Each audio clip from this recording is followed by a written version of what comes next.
alasannya melaut di Indo kan hasilnya minim sekali, Bu. Memang minim, jadi saya coba ke luar negeri. Kerjaan di darat barangkali? Ya, susah sih. Masih susah untuk cari kerjaan di darat. Apalagi di Indo, orangnya banyak, kerjaannya sedikit. Ya, jadi terlalu susah untuk nyari kerjaan di darat. Itu aja.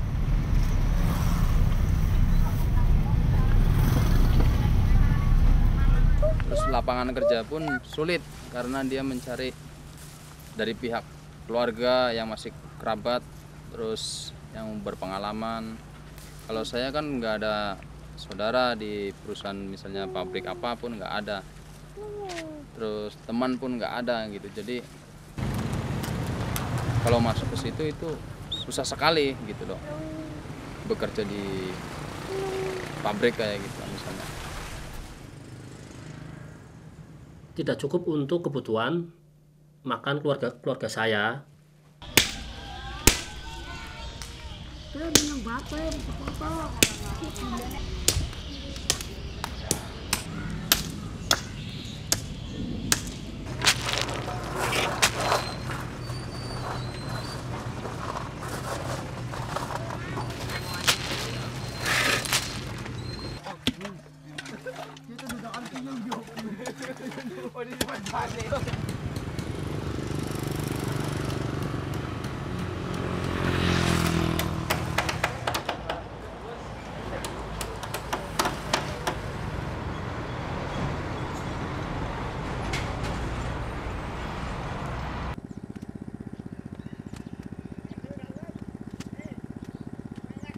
Maka dari itu, dengan sangat terpaksa, saya mencari kapal atau bekerja di negara lain.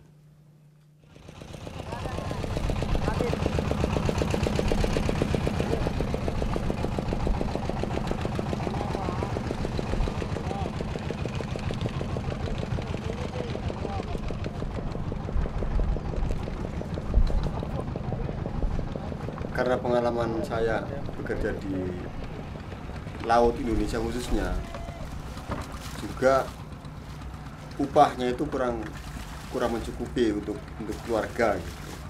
Jadi saya memutuskan, karena saya itu melihat dari teman-teman atau kabar bahwa si dia kerja di luar negeri dengan di kapal itu dapat mencukupi gitu.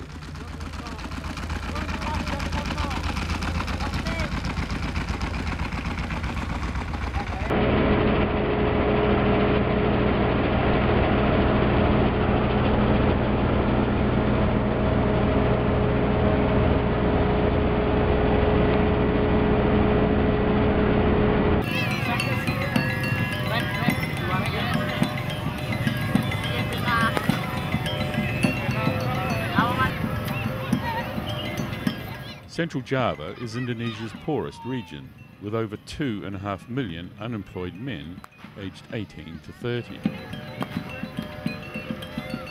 With jobs hard to get and no unemployment benefits, the region provides easy pickings for Indonesian recruitment agents working for international fishing companies.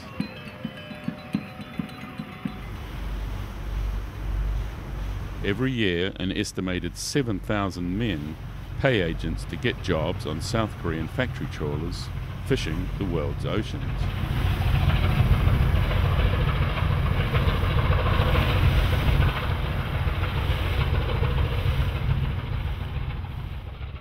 Melayu teli tendang.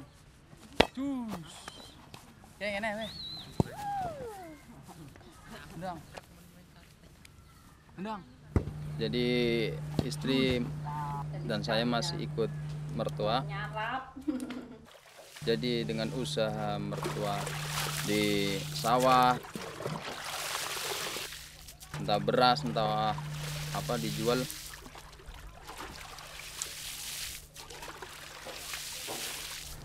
Jadi saya nggak punya keahlian di sawah, saya cuman punya keahlian di laut. Berapa tahun itu waktu pengantin baru itu ditinggal 1 tahun, Bu. Habis itu kan Mas terus pulang udah punya anak.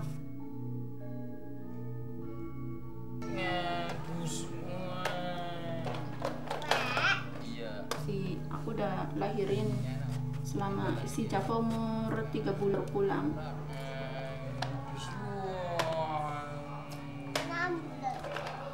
Terus nganggur di rumah sampai 1,5 tahun. Mandek kok. Waktu dia nganggur di rumah itu berarti kan nggak ada pendapatan. Iya. Kalian hidupnya gimana? Pinjem sama orang tua. Pinjam sama orang tua. Iya, nanti kalau Mas terusnya kerja itu baru dikembalikan.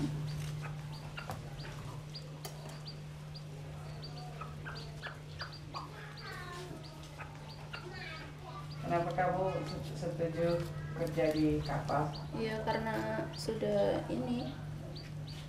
Mas terusnya sudah mau kerjanya di kapal, nggak mau kerja di sini. Katanya susah cari kerja di sini.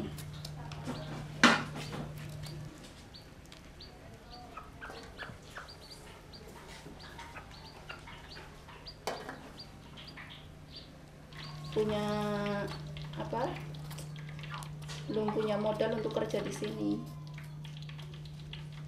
Jadi kira-kira dia tujuannya mau nyari uang dulu, Nyari modal gitu. dulu, iya, buat buka pekerjaan di sini di Indonesia. Paling kalau misalnya saya ada sepeda motor, mungkin saya bisa ngojek atau untuk menafkahi anak dan istri kan dengan sepeda motor itu. Gitu.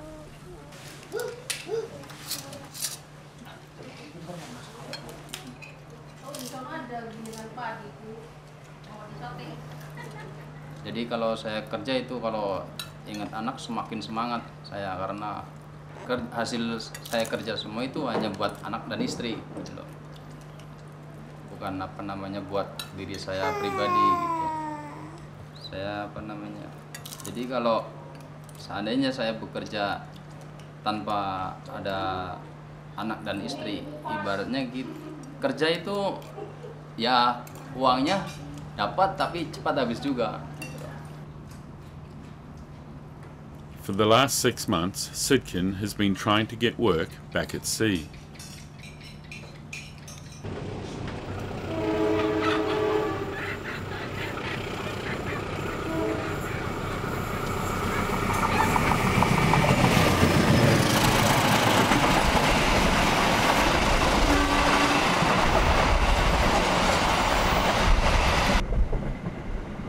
Ya kalau berhasil bisa digantiin, tapi kalau nggak berhasil itu kalau Waktu belum berangkat kan udah daftar ke kantor lain.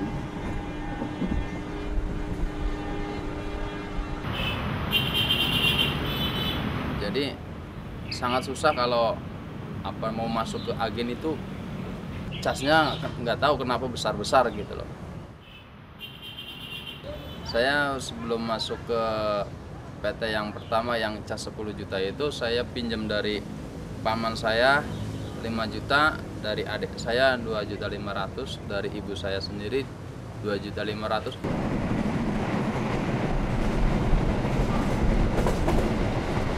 Karena ke Tegal sama Jakarta itu kan jauh, perlu biaya, jadi kan pinjam dulu.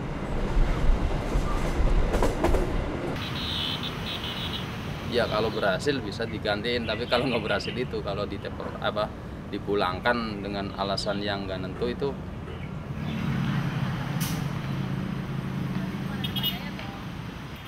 He's finally successful in getting a job, along with 31 other Indonesians and 8 Korean officers, on board the South Korean factory trawler, the Oyang 75, chartered by a New Zealand fishing company to catch its fish quota in the Southern Ocean.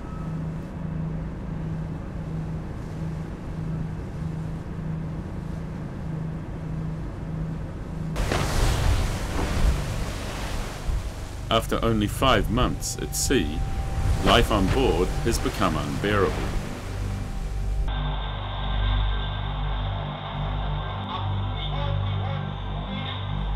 awal di perjalanan saya awalnya cukup bagus dalam artian untuk Korea bagus gitu.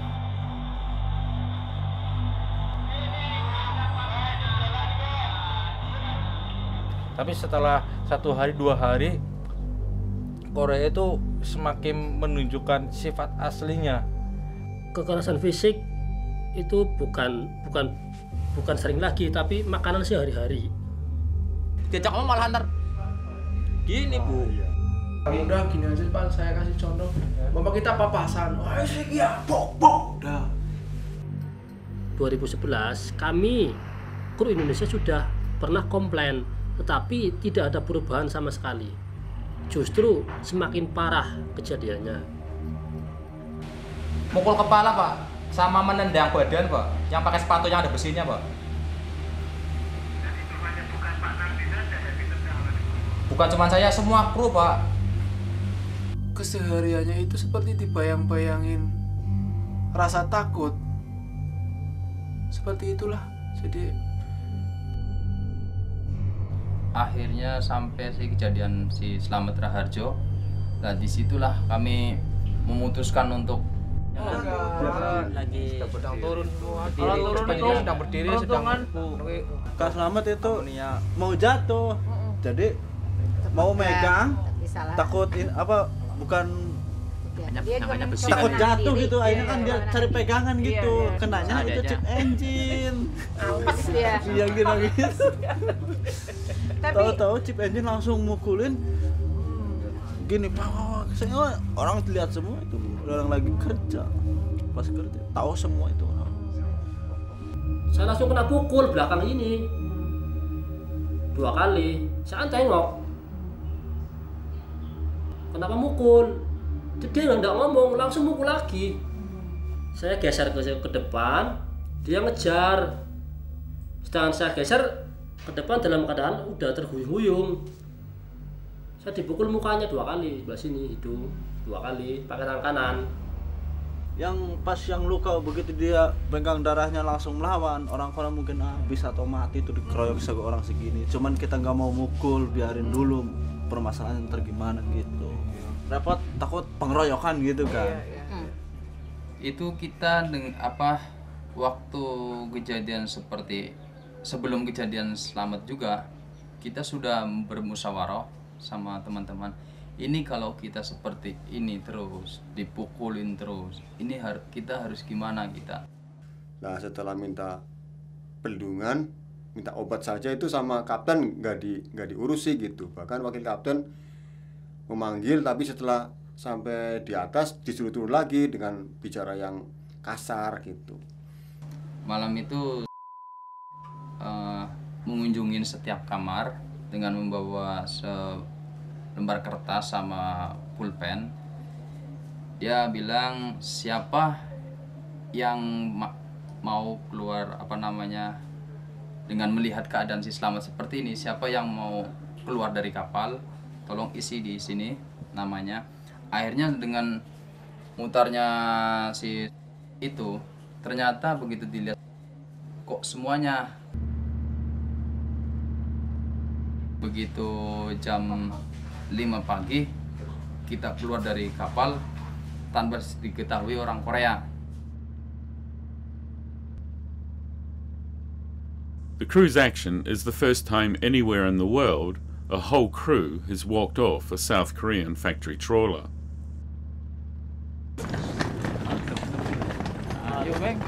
They contact local Indonesians who find a hostel for them to stay in.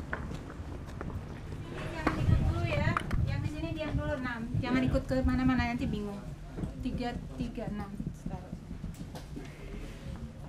Tunggu aja di sini. Itu sudah sepakat bersama Pak, karena sudah lama terpendam Pak. Akhirnya gimana lagi Pak? Akhirnya ya keluar dari kapal bersama-sama Pak, untuk menghindari kejahatan dari Korea.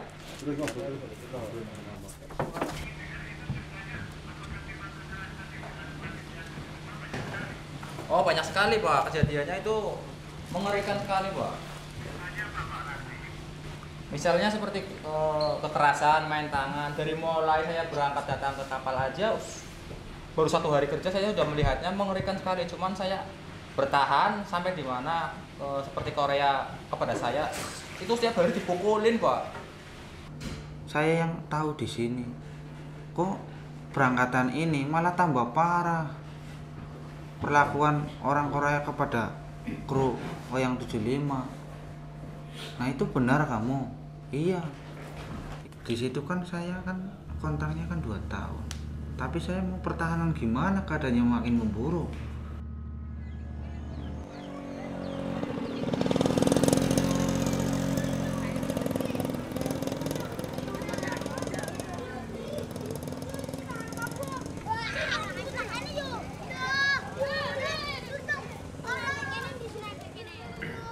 Di situ isi perjanjian kontrak, pokoknya kalau ABK ditentukan kontrak 2 tahun sesuai PKL itu tertulis kontrak 2 tahun.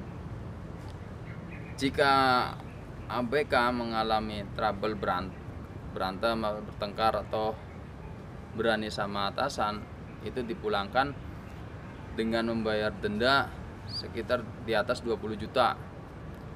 Terus sertifikat tanah ditahan, kalau nggak ada sertifikat tanah, ijazah ditahan sama perusahaan.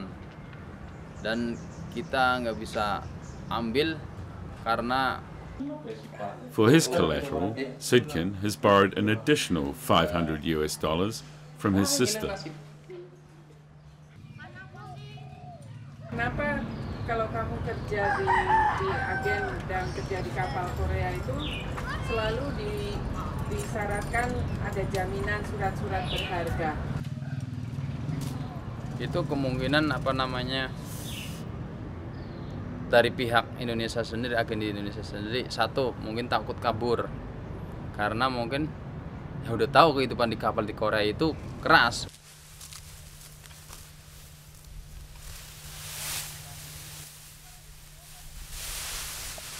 Saya nggak punya uang buat membiayai keluarga saya, untuk menyekolahkan anak-anak saya, jadi dikembangkan gitu. Barangkali bermanfaat. Akhirnya tanah itu saya gadekan sebanyak 11 juta. Terus saya buat daftar, buat bikin BST, terus buat ngecas. Akhirnya habis. Terus dengan membawa keluarga untuk bertanggung jawab. Jadi ada 3, jadi ada 4 persyaratan yang untuk mempertanggungjawabkan saya bila ntar di kapal atau di negara lain itu saya menyalahi peraturan dari yang telah diberikan oleh agen.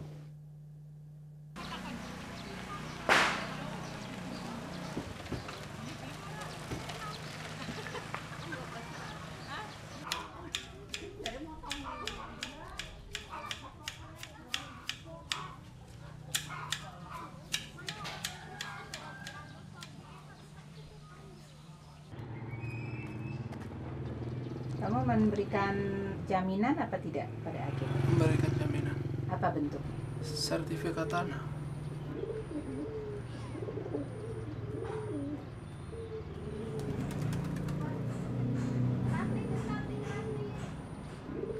Milik siapa sertifikat tanahnya? Itu milik keluarga saya, Bu.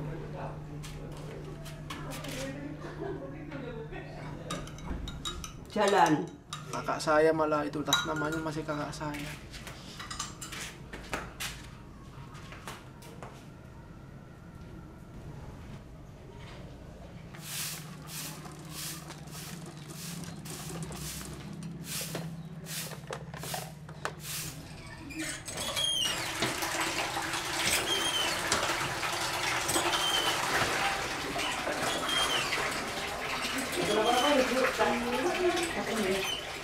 Waktu itu kan mau berangkat, jadinya saya minjem ke bank 20 juta. Terus buat berangkat bikin BST ya buat mondar-mandir bisa. Terus apa lagi itu ya semuanya pokoknya yang ada di waktu mau berangkat aja gitu. Terus uang casnya 4.500.000. Terus apalagi ada uang jaminan 5 juta BPKB. Iya, itu. Coba 1 bulan kan 1.600.000. Kalau dolar naik 1.700.000. Setiap bulannya 1.250.000. Berapa persen saya juga nggak ngerti itu. Sedangkan buat anak sekolah kan nggak cukup. Sedangkan 2 anak. Buat makan juga kadang kurangan kan, nggak cukup. Gitu.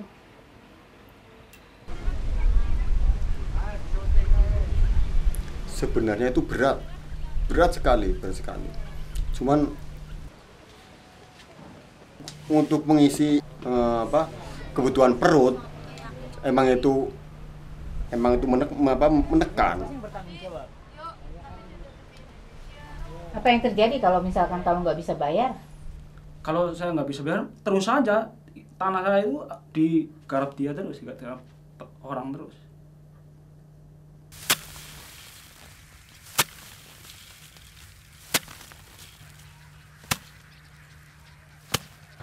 Anak tangga kota kan, anak Brebes. Dia makan, saya pernah pas ke situ, itu ada lagi pengukuran itu, bangunan rumahnya kayak gitu, karena dia kabur. Ya mungkin karena tertekan toh. Nah, saya tanya itu rumahnya siapa yang diukur? Itu katanya kabur, dia belum finish kontrak. Di situ saya, kenyataan, saya bilang itu.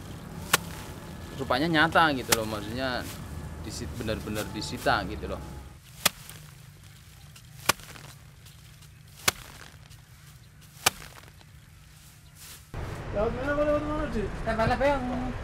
The crew have now been off the Ouyang 75 for 3 weeks.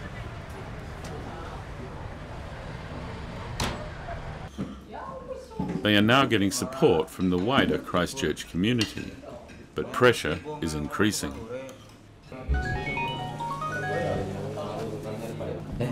Gaji 2 bulan. Gaji 2 bulan. Miki kantor nelpon Umi kon ngomong ning Abi, jare Abi kon kerja seperti biasanya, jangan ikut-ikutan demo kayak temennya Umi, krungune kayak kue tok wong lobo. Tapi waktu dengar dari ada orang kantor nelpon, gimana? Ketakutan. Ketakutannya karena apa? Iya, takut orang kantornya kesini terus minta tanda tangan. Itu aja. Ngomong satu waktu ngomong kok gitu ya. Ini juga berlanjut toh.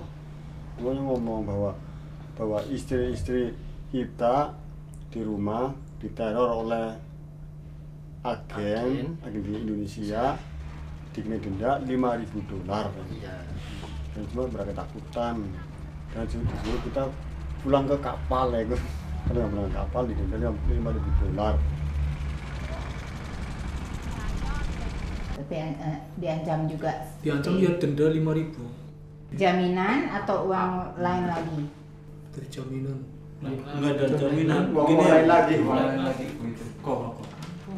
Saya kan punya surat pernyataan di atas materai, kalau nggak finish kontrak 2 tahun atau melarikan diri itu didenda $2.000. Sedangkan tadi kami nelpon ke rumah, istri itu keluarga itu pada diteror sama dari pihak PT. Kalau suaminya nggak balik lagi kapal, itu keluarga kamu itu akan dituntut $5.000. Even though that's not in the contract. Even that's not in the contract. How is his family? Bagaimana keluarga kamu nanggepinnya? Ya pada takut semua. Pada takut semua.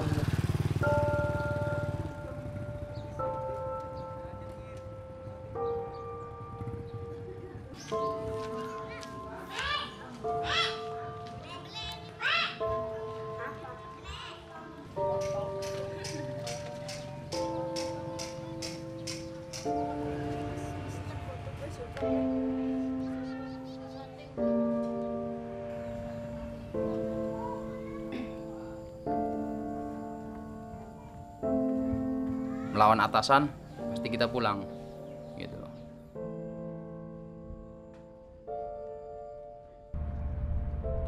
Entah itu kita melawan mandor, bosun, atau kapten, atau pokoknya yang punya jabatan lah. Karena kita di bawah itu, kita dipulangkan gitu.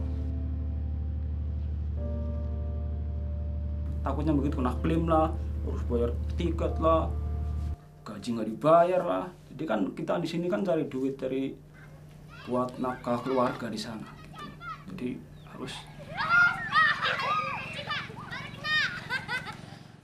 nurut gitu, ditekan banget, terlalu tekan gitu.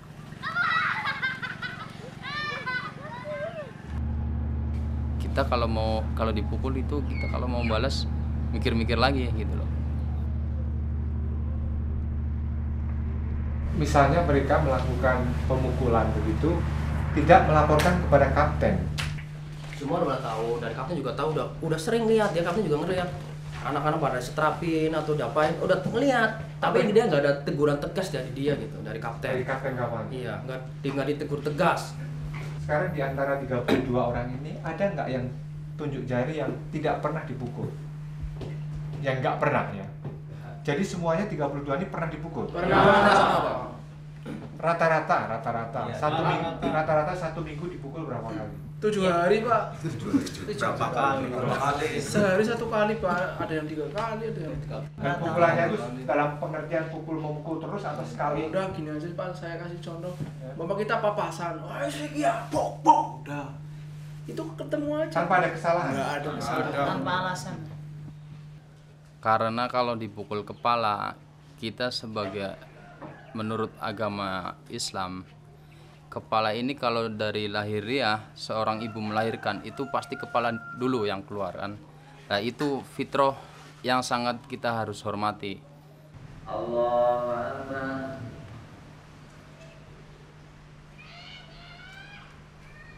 Allahu Akbar. Jadi kepala itu nggak boleh buat mainan lah. Kalau terus menurut adat orang Indonesia juga nggak boleh, dari Al-Quran pun nggak boleh, karena dia sangat fitrah, maksudnya sangat sebagai pandangan orang Muslim itu suci lah, sangat terhormat karena dia posisinya di atas juga, dia keluar pertama, terus harus sangat dihargai gitu loh. Pokoknya hanya khusus kepala lah, kalau dipukul kepala itu kita itu nggak boleh. Jadi nggak tahu dia. Ya tahu sih tahu, cuman dia nggak mengikuti aturan lah, karena mungkin kita orang-orang bawahan, mungkin orang pekerja lah istilahnya. Pas saya makan ditutupin ke kepala Bu, gini ditekem sambil diginiin Bu. Enak lemon langsung ditengkel lehernya Bu, begitu kalian kaget. Ya imah, kalau nanya dari belakang. Ya imah, kau di. Hei, di mana itu tadi? Gitu, pasti begitu. Kalau ngasih jajan ini ya, ini jajan ini. Nih, buka gitu. Oh ya. Iya gitu. Jajan tuh ngasih sarung tangan atau Sekarang nggak keturunan gimana ya? Habis makan. Langsung gini dia. Oh ya? Langsung gini. Iya. Kan habis makan kan. Mas apa ini? Ya sekian. Ini kan? Dia yang makan. Iya dia makan. Ya. Ini kotor kan? Ini juga kotor kan? Ini sekian. Kalau enggak gini. Dilapin gitu. Kita sudah salah ya, mau ngelawan salah, nggak ngelawan salah gitu. Jadi aduh bingung mau kemana, untung ada Bu Noni itu yang bisa dihubungi. Alhamdulillah banget itu.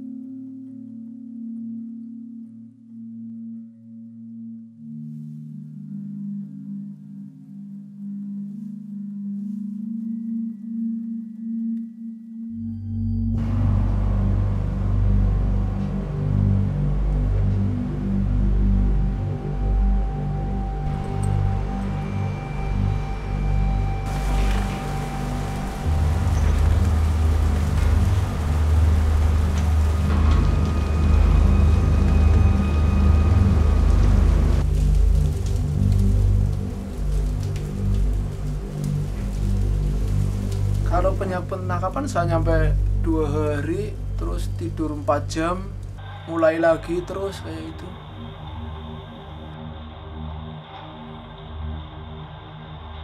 Sehari-harinya yang paling pendek. Yang paling pendek itu sekitar 18 jam.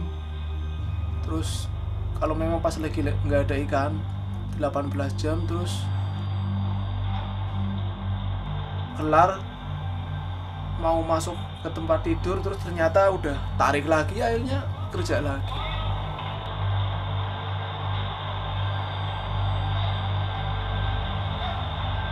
Untuk tidur itu kalau lagi banyak ikan, belum selesai ikan, nggak dikasih tidur.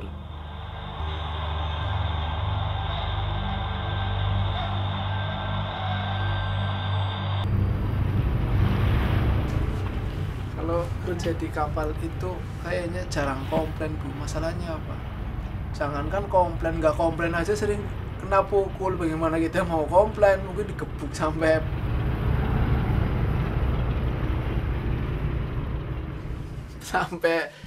mati mungkin, Bu.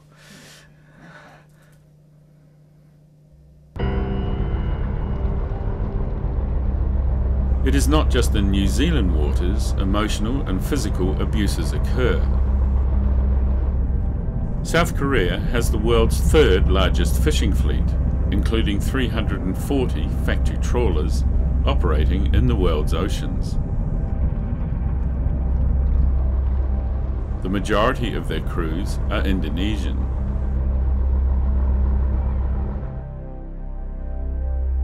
The courageous action of the Ouyang 75 crew encouraged other Indonesian crews to speak out for the first time about abuses suffered on board many South Korean factory trawlers.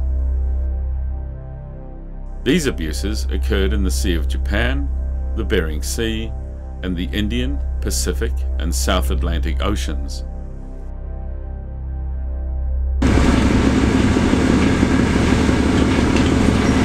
Tapi namanya kerja, jam kerjanya juga tak ada, ngawur, istirahatnya juga tak ada, kadang kerja sampai 36 jam.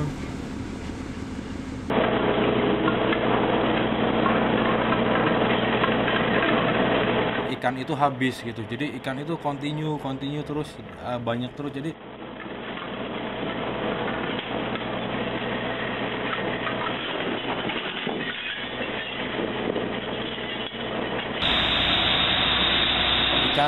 ikan di sana banyak sekali, dan sampai-sampai kami di sana kurang tidur.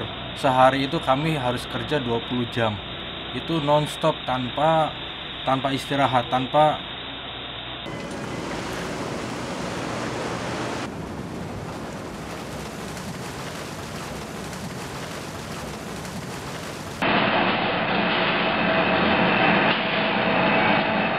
masih tetap banyak pukulan, tidur juga paling tidur 2 jam.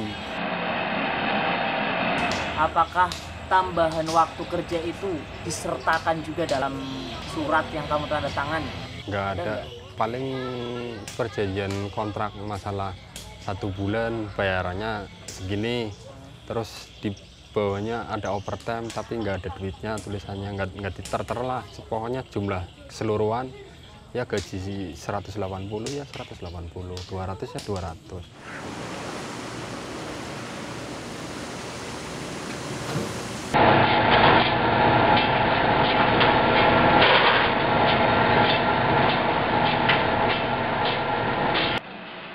Iya, dikasih 3 jam tidur aja, terus kita kerja kurang lebih 20 jam lebih dulu, baru anak-anak udah pada ngantuk, terus dikasih istirahat, tidur lagi.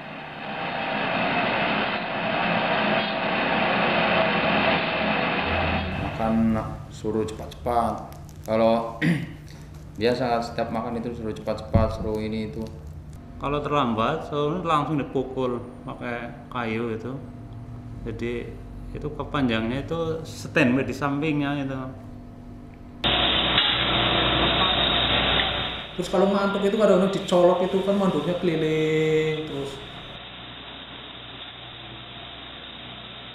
keliling itu, dari sini ke tempat itu keliling muter. Kalau ada yang ngantuk langsung dicolok matanya itu.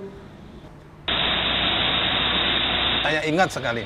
Jadi perwira itu menugaskan, pokoknya dalam 1 jam kita semua itu harus mengumpulkan sekian pen. Ya karena mungkin kita kecapean sebelumnya, maka kita nggak tercapai tuh. Dalam 1 jam misalnya nggak penuh gitu.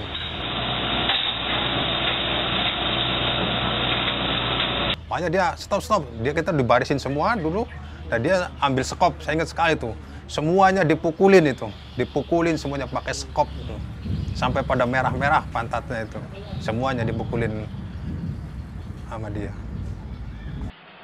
Saya berbuat melawan waktu itu, cuman apa? Kita kalah. Kalahnya apa? Memang dia lebih kuasa. Bahkan kalau tuh ada yang melawan, kita kan siksanya kan lebih banyak lagi gitu.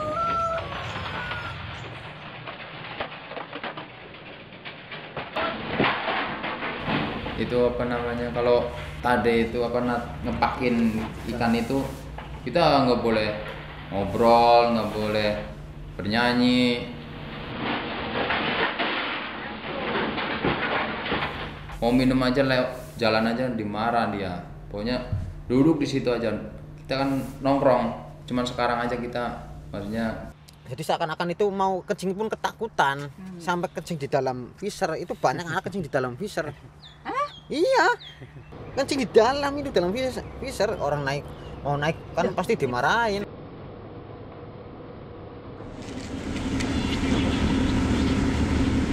Terus kalau itu kan pakainya wire, nariknya lambat, satu-satu dipanggil pukulin, lihat. Kamu nggak lapor ke siapa gitu? Pernah saya ngomong sama kapten,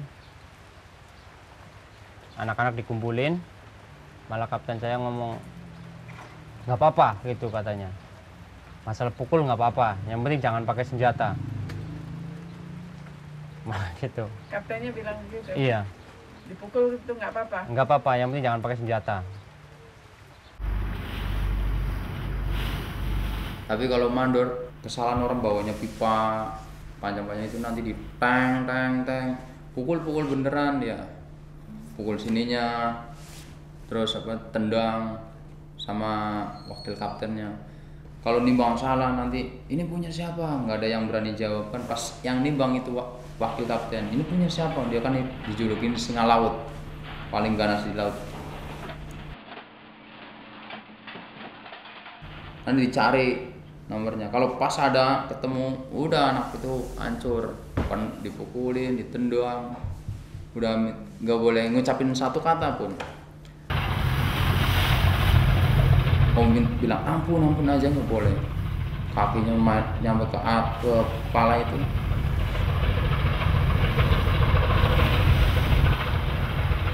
Par kali ya, karenanya buat habis apa itu makan itu. Dia yang ada makanan yang seperti terbuat dari kepiting, yang segini-gini itu, yang merah putih ya, surimi itu yang dari kepiting itu. Dia ngambil satu, dia ketahuan, ada yang ketahuan, tapi cuman dengar. Nah terus si orang Vietnam itu mbak, ada 4 Vietnam itu dijejer berbaris.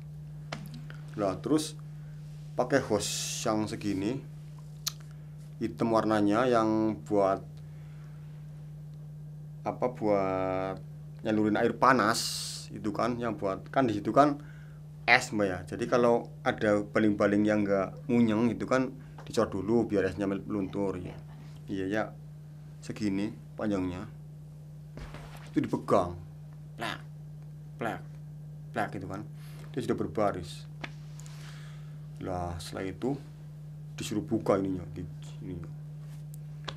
Iya, yang pertama ceder, tapi di sininya kan suruh minggir.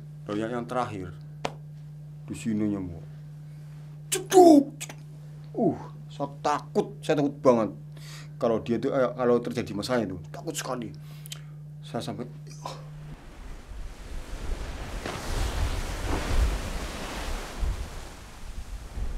setelah saya lihat, mbak, hitam segini di sini nih, hitam merah, kasihan. Cek kan, saya kasih balsam biar mending.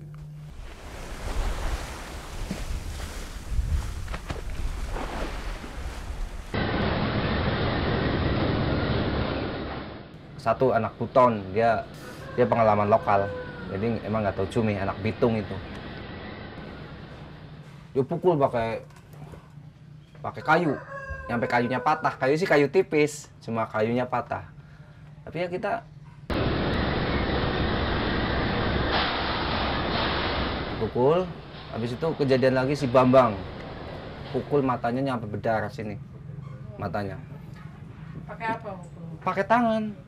Dipukul nyampe tangan begini, nyampe jatuh. Dia si Bambang itu sampai jatuh. Nggak lapor, nggak komplain? Nggak komplain. Orang kita di laut 8 bulan. Mungkin kejadian minggu kemarin, ini udah minggu kedua, udah lupa lah.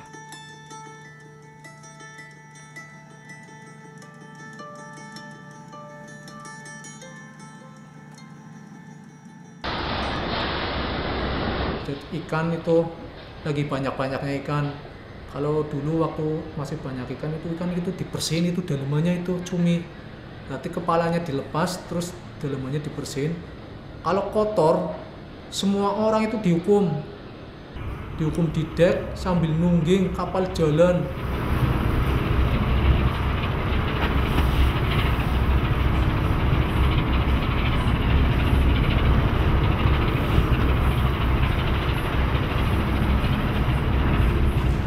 Kepalanya diginiin, suruh begini di bawah,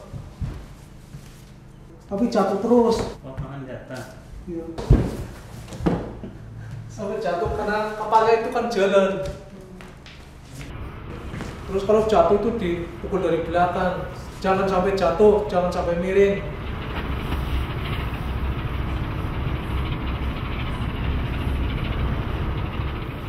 Yang mereka dihukum seperti hukuman yang lebih berat yang saya lihat itu, dia disuruh mengangkat pen baki ikan yang isinya itu sekitar 15 kilo, itu ditempelkan diacungkan di kepala. Nah, itu tidak satu menit 2 menit, itu sampai Korea itu puas menghukum dia. Akhirnya dia itu sampai turun ke bawah ke kepala dan sampai pingsan saat itu, Bu. Itu saya melihat kejadian itu, ya Allah, saya tuh merasa kasihan sekali. Saya menangis dalam hati saya gitu.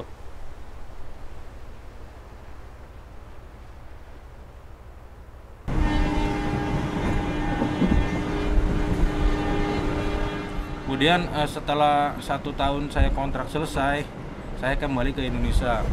Kemudian saya agak masih sedikit trauma, benar-benar takut sekali, shock sekali.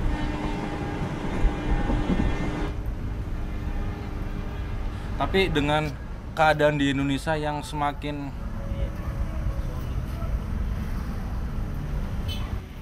buruk, pekerjaan yang jarang, lowongan pekerjaan yang harus memerlukan IQ ataupun persyaratan-persyaratan yang harus kita penuhi, sedangkan saya hanya sekedar lulusan sekolah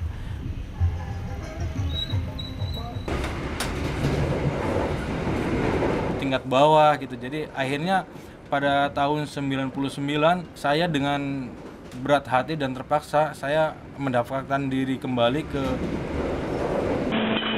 perusahaan pemberangkat tenaga kerja yang sama. Nah, saya berangkat ke kapal Korea. Ternyata setelah saya masuk kapal tersebut, memang benar tidak ada bandanya. Ibarat peribahasa mungkin buah pinang dibelah 2, itu sama, kembar, persis gitu. Nggak ada yang dibuang sedikit pun.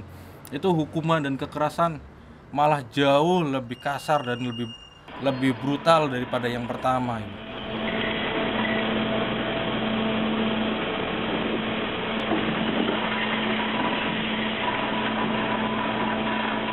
Dan pernah ada kejadian waktu saat itu ada satu kru Indonesia yang berani gitu memberontak dan melawan saat dia mau dipukul gitu. Akhirnya apa hukuman buat dia? malah lebih berat lagi hukuman. Dia ditarik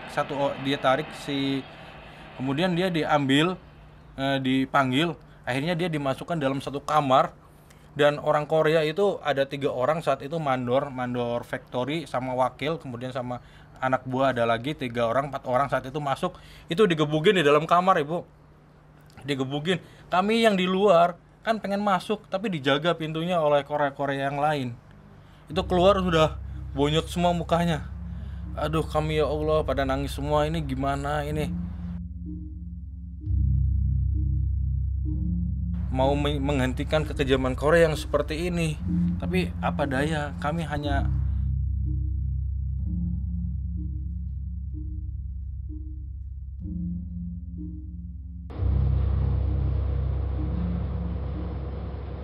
atau orang Vietnam dipanggil, sini kamu temannya pada kerja kok kamu ngerokok di sini. Saya yang jawab, saya habis ke freezer, ke gudang, ke ini freezer induk dingin, saya mau ngerokok.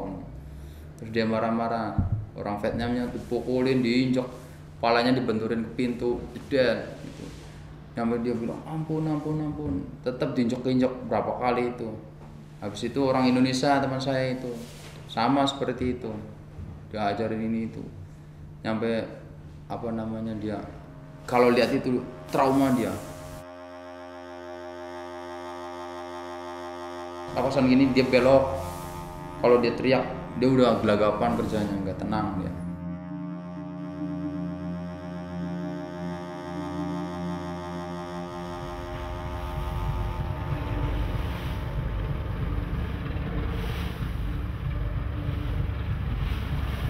It's not just emotional and physical abuses crews can suffer on these vessels. Chief officer-nya ganti itu, yang dari 700 pindah ke situ, yang sekarang jadi chief officer, itu mulai ada. Mereka ya mungkin bercanda, Bu, cara bercandanya cuman pegang-pegang barang saya. Kalau jalan-jalan setiap orang muka lihat ke depan tapi tangan gini, pasti pegang kemaluan orang, setiap orang dipegangin. Orang chief engine itu. Iya, chief engine itu. Terus pertama aku naik bosun, setiap aku malah sampai aku pernah sampai di taboknya pundaknya dipegang aku kan nggak mau tetap nggak mau, aku pinggir-pinggirin tangan, tapi dia pukul pundak ini. Nggak apa-apa, ini dipegang, coba gede apa kecil, itu bilang kayak gitu. Ini nggak baik, tapi tetap aja dipegang aja. Hampir setiap anak-anak kadang dipegangin. Kalian nggak komplain? Bercanda karena itu chief engine suka pegangin kemaluan. Oh nggak apa-apa, gitu, bilangnya kayak gitu. Kaptennya nggak apa-apa gitu. Kadang saya berpikir saya di rumah nggak ada yang berani begini. Di kapal mau dipegang-pegang, kadang saya malu sama teman saya sendiri. Kadang lebih kejamnya lagi pakai itu, Bu, kadang lagi pakai cangkap gitu, lagi mau kerja apa mau apa itu dimasukin, ditarik-tarik gitunya, Bu. Dia pakai sarung. Iya, pakai sarung. Kadang sarung tangannya kotor apa gimana itu, ditarik gitu. Tiba-tiba bosun datang dan mencoba mencium saya. Saya berusaha menahan tubuhnya supaya tidak mendorong-dorong saya sampai saya jatuh di dekat bangku. Lalu bosun itu mendorong kemaluannya ke tubuh saya seperti orang sedang bersetubuh. Jadi dia mungkin ada kelainan dari sifatnya dia, perilakunya dia. Seperti seorang homo. Terbukti dia selalu senang sekali memeluk si laki-laki gitu loh, dari belakang. Kadang-kadang kalau dari depan dia hadang-hadang untuk minta dipeluk katanya, atau minta dicium pipinya atau apa. Kadang dia mencuri dari belakang, dipeluk terus dicium dari belakang gitu. Itu yang paling menyakitkan bagi kru orang Indonesia yang bekerja di kapal tersebut. Pada bulan Mei, bosun melakukan pelecehan seksual terhadap saya lagi. Waktu itu saya lagi makan, Tiba-tiba dia datang dan mendekati meja. Celananya dipelorotkan di depan saya, lalu kemaluannya digosok-gosokkan ke tubuh saya. Dia tarik tangan saya untuk memegang kemaluannya, sehingga saya merasa jijik melihat kemaluannya tegang sampai saya nggak bisa makan. Tiba-tiba chief officer memeluk saya dari belakang, mengelus-elus tubuh saya dan mencium leher serta pipi saya. Tetapi dia gak berhenti-henti. Hal ini terjadi berkali-kali, tetapi saya tidak kasih tahu siapa-siapa karena saya takut dan malu.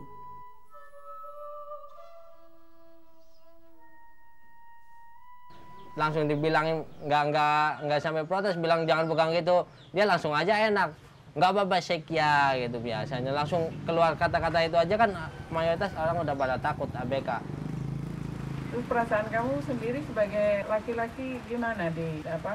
Kayak kadang kesel, rasa berdosa, malu karena udah kayak gitu, tapi saya mau gimana nggak berani gitu,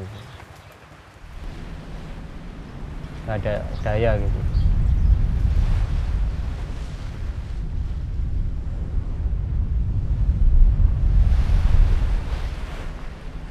Sexual abuse is common on many factory trawlers, including rape. Yang punya kapal orang Korea, kapten orang Korea, yang punya jabatan di sana orang Korea. Mungkin dia yang berkuasa, jadi merasa berkuasa bahwa dianggap babu banget gitu. Ini rendah banget seperti ya mungkin melebihi daripada ini kita sepertinya sama orang Korea. Itu kadang-kadang yang menjengkelkan.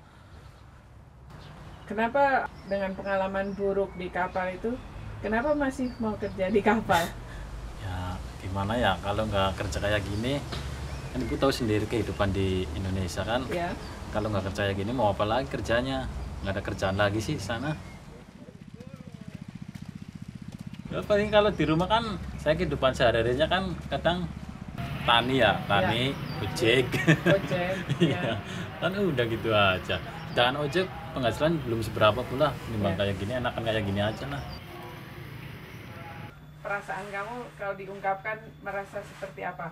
Terhina atau merasa direndahkan atau ya tentu gimana? saja kita kan punya martabat harga diri ya, udah ya terhina sekali. Makanya aku buat pengalaman ini aku nggak mau kerja di kapal Korea lagi gitu. Saya di sini bukan jadi seorang ayah yang di rumah saya punya anak. Saya merasa di sini udah nggak ada harganya.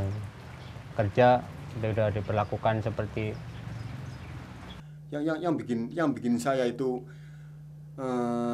kadang nggak terima. Saya udah punya anak, diperlakukan dipukul-pukul itu loh, Mbak. Saya itu ingat anak itu loh. Ya Allah. Waktu belum kerjaan kemarin demo itu, sebelum itu kan kita mau ngadu kemana lagi? Di rumah kan kita hormati sama anak kita, sama istri kita kan, dipanggil papa. Kalau ya saya udah punya cucu dipanggil mbah. Kan ada itu anak Madura kan, udah punya cucu kan, manggilnya kan mbah di sini kan, di sana di anjing, sialan ya. Oh, digaji sama pemerintah Korea gitu, mungkin mereka menganggapnya gitu. Terus mereka menganggap diri mereka tuh yang paling tinggi. Jadi merasa perasaan saya, kok kenapa dia bilang gitu, sedangkan mama saya, bapak saya aja nggak pernah bilang begitu. Jadi ada rasa apa? Rasa teraniaya, Bu. Jadi perasaan saya itu gimana gitu. Itu saya sampai sempat nangis, Bu, waktu itu.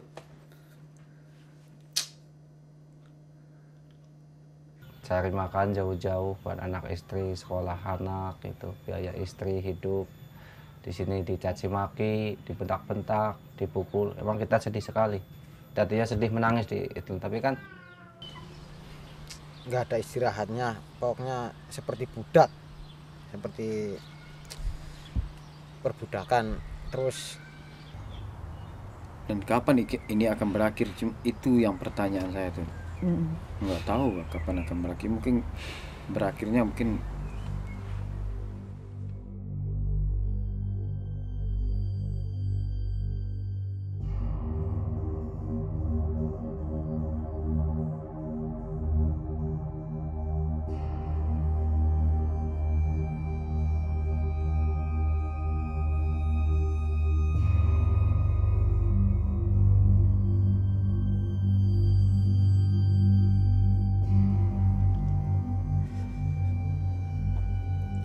sebenarnya saya nggak mau ngulangin perkataan ini.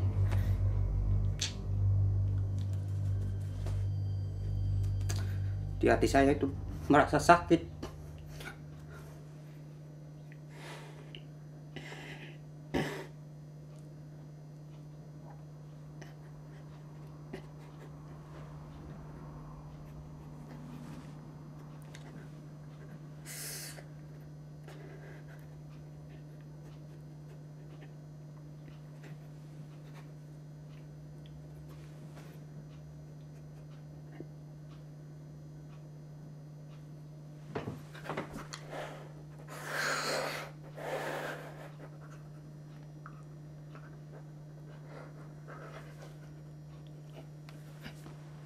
Saya dendam sekali sama orang Korea, Ibu.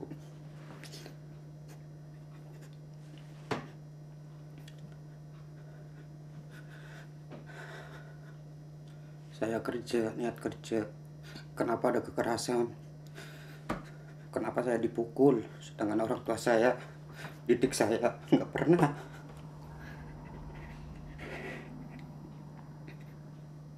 Nggak pernah dipukul.